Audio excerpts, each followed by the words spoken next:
Hello दोस्तों, मोदी का dream project Chandrababu Naidu के गले की हड्डी बन गया है। अब नायडू के साथ ये हो गया दोस्तों कि वो अपनी जनता के साथ रहें, अपनी राजनीति संभालें या शाह और मोदी का साथ दें। दोस्तों, आज के टाइम पे नायडू नीतीश से ज़्यादा ज़रूरी हैं। वो नीतीश को कैसे भी बहला फुसला के बीजेपी अपने साथ रख सकती है, लेकिन दोस्तों नायडू के तेवर ऐसे नहीं हैं। मैं आपको बता दूं, मोदी अगले साल यानी 2026 में परिसीमन कराने जा रहे हैं। मतलब दोस्तों लोकसभा की सीटें कुछ राज्यों में बढ़ेंगी, कुछ राज्यों में घटेंगी और कुछ राज्यों में जस के तस रहेंगी। परिसीमन, जिसको अंग्रेजी में डीमिलिटेशन कहते हैं, तो लोकसभा सीटों की जो संख्या है अभी जो 543 है वो 886 हो जाएंगी। दैनिक भास्कर की ये खबर देखिए दोस्तों, दरअसल ये पुरानी खबर है बट मैं अभी आपको बताता हूँ। नई लोकसभा में 888 कुर्सियाँ, चिंता में दक्षिणी राज्य, परिसीमन हुआ तो हिंदी भाषा राज्यों में 84% सीटें बढ़ेंगी। क्या बीजेपी को मिलेगा फ़ायदा? दोस्तों इस परिसीमन से स्टालिन, रेवंत रेड्डी और सीतारमैया तीनों इससे सहमत नहीं हैं। अगर ये परिसीमन होता है तो क्या होगा, सबसे पहले उत्तर भारत से समझते हैं। यूपी में अभी 80 सीटें हैं। अगर परिसीमन हुआ तो यूपी में लोकसभा सांसदों की संख्या 147 हो सकती है। बिहार में अभी 40 सीटें हैं, तब 76 हो जाएंगी।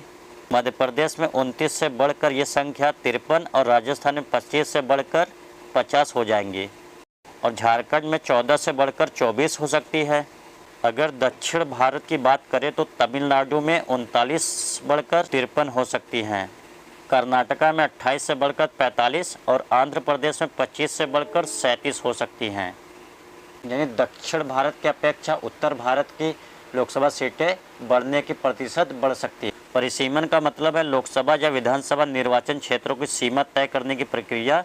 परिसीमन के लिए आयोग बनता है। पहले भी 1952, 1963, 1973 और 2002 में आयोग बन चुके हैं।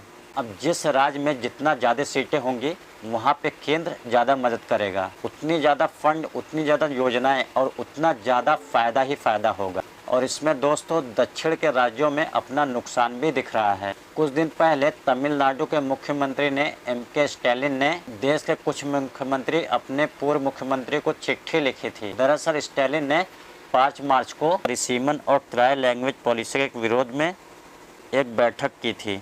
बैठक में इस मुद्दे पर जेएसी यानी ज्वाइंट एक्शन कमेटी बनाने का फैसला हुआ था और इस जेएसी की पहली मीटिंग 22 मार्च को चेन्नई में होने जा रही है। और अपने चिट्ठी में स्टालिन ने क्या लिखा वो मैं आपको बताता हूँ। 2026 की जनसंख्या के आधार पर परिसीमन 2 तरीकों से हो सकता है। पहले में मौजूदा लोकसभा 543 सीटों को राज्यों के बीच फिर से बांटा जा सकता है, वहीं दूसरे में सीटों को बढ़ाकर 800 से ज़्यादा सीटें की संख्या हो सकती है। दोनों स्थितियों में जनसंख्या कंट्रोल करने के राज्यों को नुकसान होगा। परिसीमन से तमिलनाडु जैसे कम जनसंख्या वाले राज्यों पर असर होगा। देश में 1952, 1963 और 1973 में परिसीमन हुआ था। 1976 में परिसीमन को साल 2000 के बाद होने वाली पहली जनगणना तक रोक दिया गया। वहीं 2002 में परिसीमन पर 2026 तक रोक बढ़ा दी गई। स्टालिन ने ये चिट्ठी भगवंत मान, ममता बनर्जी, पिनराई विजयन, रेवंत रेड्डी के साथ उड़ीसा के सीएम मोहन मांझी और आंध्र प्रदेश के मुख्यमंत्री चंद्रबाबू नायडू को भी लिखी है। सबसे उन्होंने 22 मार्च को इस बैठक में आने की अपील भी की है। दोस्तों नई संसद में लोकसभा की 888 सांसद बैठ सकते हैं और इस बात ने दक्षिण के राज्यों को चिंता में डाल रखा है।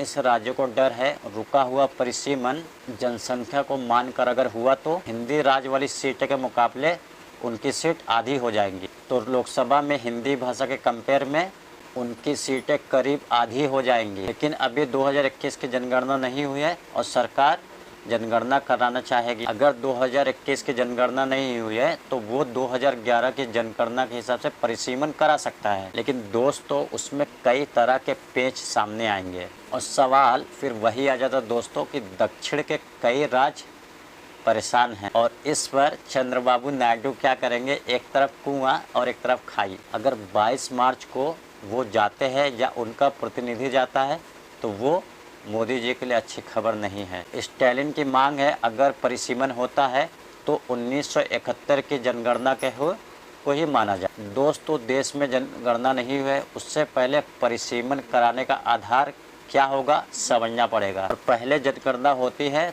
तो 2026 में परिसीमन कराना मुश्किल होगा। और दोस्तों, अगर मोदी और शाह 2026 में परिसीमन कराने का निर्णय ले चुके हैं, योगी दल क्या करते देखना पड़ेगा। फिलहाल दोस्तों, हर एक इंसान का नज़र नायडू पे है, क्योंकि नायडू मोदी के सबसे ज़रूरी इंसान हैं। अगर परिसीमन के मुद्दे पर स्टालिन के साथ रहे तो ये एक सियासी भूचाल होगा।